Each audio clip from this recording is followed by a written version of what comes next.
వాగర్థావివ సంపృక్తౌ వాగర్థ ప్రతిపత్తయే జగతః పితరౌ వందే పార్వతీ పరమేశ్వరౌ.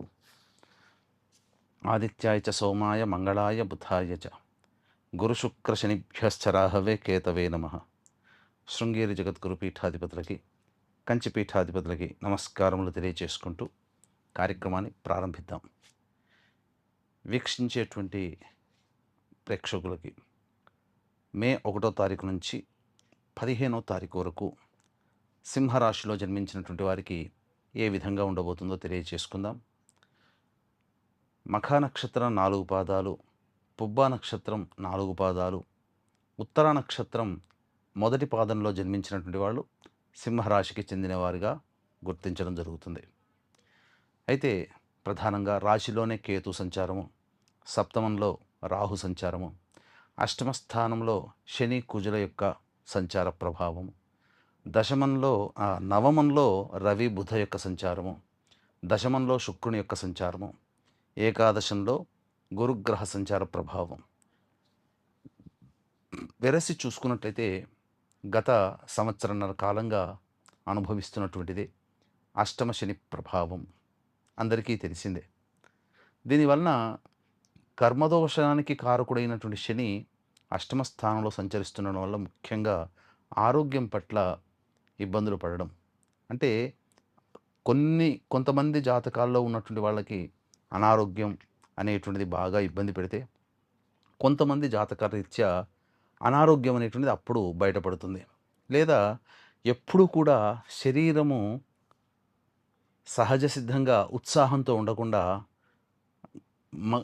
మజ్జుగా ఉండడం అనేటువంటిది ఈ అష్టమ శని సంచార ప్రభావం. దీనికి తోడు కుజుడు కూడా అష్టమ స్థానంలోనే సంచరిస్తున్నటువంటి కారణం చేత ప్రధానంగా ఏ పని చేసినా అదృష్టం కలిసి రాకుండా ఉండడం, అది ప్రధానంగా.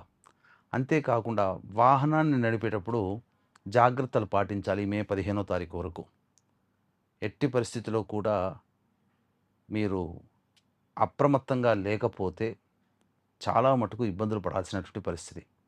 అలాగే గృహంలో మానసికమైనటువంటి ప్రశాంతత ఈ అష్టమ కుజ సంచార ప్రభావం వలన. ఇక విదేశీయానము, విదేశీ ప్రయత్నాలకి ఆటంకంగా ఉంటుంది. కాబట్టి మే 14 తర్వాత మీరు ప్రయత్నం చేయండి. కుజగ్రహ మార్పు ఉంటుంది. తద్వారా మీరు అన్ని విధాలుగా యోగదాయకంగా ఉంటుంది. ముఖ్యంగా ఈ సమయంలో కనుక కోర్టు సంబంధమైనటువంటి వివాదాలు కనుక ఉంటే మరికొంతకాలం వేచి చూడాల్సినటువంటి పరిస్థితి అనుకూలంగా రావడానికి. అంతేకాకుండా ప్రధానంగా గృహంలో మనశ్శాంతిని కోల్పోయి ఎక్కువగా బయటే ఉండాల్సినటువంటి పరిస్థితి గోచరమవుతుంది. తల్లిగారి ఆరోగ్యం పట్ల కూడాను శ్రద్ధ వహించాలి ఈ అష్టమ కుజ సంచార ప్రభావం. ఇక తరువాత నవమ స్థానంలో రవి బుధుడు, ఇది గమనించుకున్నట్లయితే ఇది ఏమాత్రం కూడా అనుకూలము కాదు.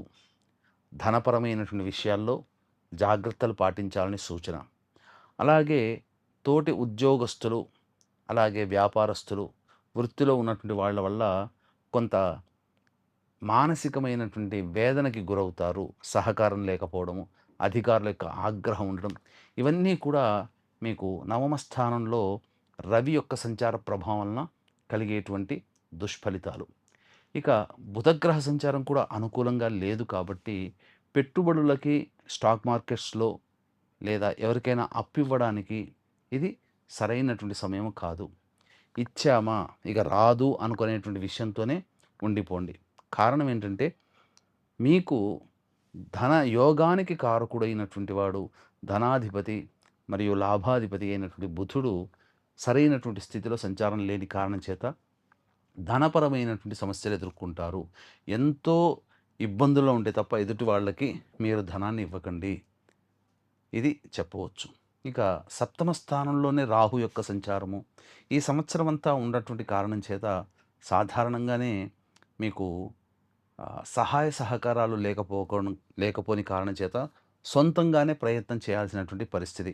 ఎదుటి వాళ్ళతో మీరెంత మంచిగా ఉన్నప్పటికీ కూడా మీ వల్ల మీ మాట తీరు వాళ్ళకి ఇబ్బందిగా అనిపించి మీకు దూరం అయ్యే అవకాశాలు ఉంటాయి. కాబట్టి మీరు మితంగా మాట్లాడే ప్రయత్నం చేస్తూ మీ పనులను చక్కబెట్టుకునే ప్రయత్నం చేయండి. ఇక గురువు చాలా శుభకరుడుగా ఉన్నాడు. అన్ని విధాలుగా యోగదాయకం. అంటే ఇక్కడ ధనాధిపతి, లాభాధిపతి సరైన సంచారం లేని కారణం చేత డబ్బులు అప్పుగా ఇవ్వద్దు ఎవరికీ, లేదా చేయబదులుగా ఇవ్వకండి అని అన్నాం. కానీ ధనాదాయానికి మాత్రం లోటుండదు. ధనాదాయం చాలా చక్కగానే ఉంటుంది. కాబట్టి అన్ని విధాలుగా యోగదాయకంగా ఉంటుంది. ముఖ్యంగా విద్యార్థులకి అన్ని విధాలుగా మంచి స్థితిగతులు ఉంటాయి. ఆశించిన మేర ఉత్తీర్ణత శాతం ఉంటుంది. కష్టపడినందుకు చక్కటి ఫలితం అనేటువంటిది లభిస్తుంది. ఇక వివాహం కావలసినటువంటి అబ్బాయిలకి, అమ్మాయిలకి ప్రయత్నం చేస్తే కొంత ఆశావహ దృక్పథం అనేటువంటిది ఉండబోతుంది. ఇక ఉద్యోగ సంబంధమైనటువంటి విషయాల్లో నిరుద్యోగస్తులు ఈసారి కన్నా కాస్త సమయం, ఇక మిగిలిన 15వ తారీఖు తర్వాత ప్రయత్నం చేయండి. గ్రహాలు అనుకూలంగా ఉండబోతున్నాయి. మార్పు జరుగుతుంది. ఈ యొక్క మే చివరిని వారంలో మీరు ఏదైనా కానీ ఉద్యోగంలో స్థిరపడే అవకాశాలు గోచరమవుతున్నాయి. తర్వాత అన్ని విధాలుగా బాగుంటుంది. సంతానం కానిటువంటి వ్యక్తులకి సంతానము లభించి తీరుతుంది. ఇక దశమ శుక్ర ప్రభావం మాత్రం అనుకూలము లేదు. స్త్రీలతో వ్యవహరించేటప్పుడు జాగ్రత్తలు పాటించండి. ముఖ్యంగా విలువైన వస్తువులు, ఆభరణాలు కోల్పోయే అవకాశం ఉంటుంది. తర్వాత ఒక్క గురుగ్రహము తప్ప మిగతా ఏ గ్రహాలు కూడా అనుకూలంగా లేవు. దైవానుగ్రహం తప్పనిసరి. మానవ ప్రయత్నము 100 చేస్తే దైవానుగ్రహం 100కి 100% మీకు ఉండాలి. మానవ ప్రయత్నం 100% కష్టపడితే 60% మాత్రమే రిజల్ట్స్ వచ్చే అవకాశం. దైవానుగ్రహం ఇప్పుడున్నటువంటి గ్రహాల యొక్క స్థితిగతులు. ఇంకొంచెం మీరు దైవానుగ్రహాన్ని పొందితే ఆ 40% కూడా మీరు ఎక్కువగా దైవానుగ్రహాన్ని పొందే ప్రయత్నం చేస్తే తప్పకుండా అన్ని విషయాల్లో వచ్చేటువంటి సమస్యల నుంచి బయటపడే అవకాశాలు గోచరమవుతాయి. అంతేకాకుండా మిమ్మల్ని మీరు నమ్ముకున్న ఇష్టదైవము, మీ కులదైవము సదా మిమ్మల్ని కాపాడి మీకున్నటువంటి సమస్యల నుంచి బయటపడాలని మనస్ఫూర్తిగా కోరుకుంటున్నాను. కాబట్టి ఇక్కడ ప్రధానంగా దైవానుగ్రహం తప్పనిసరి అన్నాం. రేపు వైశాఖ పౌర్ణమి. కాబట్టి దైవానుగ్రహాన్ని అందరికీ అందించాలనే సదుద్దేశంతో మన పీఠం ఆధ్వర్యంలో జాతకరీత్యా కలుగు అన్ని రకాల సమస్యల నివారణకి సర్వదోష నివారణ పూజలు, హోమాలలో భాగంగా వివాహం కాని అమ్మాయిలకి ఉద్యోగము, దాంపత్యము, అనారోగ్య సమస్యలు వీటికి నివారణకి హోమాది కార్యక్రమాలతో పాటుగా మేష, మిథున, కర్కాటక, సింహ, కన్య, వృశ్చిక, ధనస్సు, కుంభ, మీన రాశుల్లో జన్మించిన వారికి శనిదోష నివారణ పూజలు, హోమాలు జరిపించి శక్తిపాతం చేసినటువంటి కరుంగలి మాల ఇవ్వడం జరుగుతుంది. అవకాశం ఉన్నటువంటి వాళ్ళు మే 1వ తారీఖు సాయంకాలం 5 గంటల లోపల మీ గోత్రనామాదులు నమోదు చేసుకునే ప్రయత్నం చేయండి. ఇక 1వ తారీఖు నుంచి 15వ తారీఖు వరకు కూడా ఏ విధంగా ఉండబోతుంది మీ జాతకరీత్యా అనే విషయాల గురించి క్లుప్తంగా తెలియజేసుకునే ప్రయత్నం చేద్దాం. 1, 2 ఈ తేదీల్లో సింహరాశిలో జన్మించినటువంటి వాళ్ళకి అన్ని విధాలుగా సహాయ సహకారాలు ఎదుటివారి నుంచి లభిస్తాయి. ధనాదాయం బాగుంటుంది. రాని బాకీలు వసూలవుతాయి. సంతోషంగా కాలం గడుపుతారు. ఇక 3, 4, 5 తేదీలలో ప్రధానంగా ఏ పని చేసినా సంతృప్తి అనేటువంటిది ఉండదు. వాహనాన్ని నడిపేటప్పుడు జాగ్రత్తలు పాటించాలి. తల్లిగారి ఆరోగ్యం పట్ల శ్రద్ధ వహించాలి. గృహోపకరణాలకి, గృహ మరమ్మతులకి ఖర్చులు అధికంగా అయ్యే అవకాశం ఉంటుంది. కాబట్టి జాగ్రత్త పాటించండి. సంతోషాన్ని పొందలేకపోతారు. కష్టాలు ఉంటాయి చేసే ప్రతి పనిలో. ఇక 6, 7 తారీఖుల్లో మీ ఆరోగ్యం పట్ల శ్రద్ధ వహించాలి. వృధా కాలయాపన జరుగుతుంది. బంధుమిత్రులతో కలహాలు వచ్చే అవకాశాలు గోచరమవుతున్నాయి. 8, 9, 10, 11, 12 ఈ తేదీలలో అన్ని విధాలుగా ఎదుటి వాళ్ళ నుంచి సహాయ సహకారాలు పొందడం, చక్కగా ఖర్చుకు మించిన ఆదాయం లభించడం, అన్ని విధాలుగా సుఖ సంతోషాదులతో జీవనం గడపడం, విందులు వినోదాల్లో పాల్గొంటారు. అన్ని సమస్యల్ని పరిష్కరించుకునే మార్గాలు మీకు సుగమమైపోతాయని చెప్పవచ్చు. ఇక 13, 14 ఈ తేదీలలో మీ ఆరోగ్యం పట్ల శ్రద్ధ వహించాల్సినటువంటి పరిస్థితి. ముఖ్యంగా మానసికమైనటువంటి అశాంతి ఉంటుంది. కలహాలు ఉంటాయి.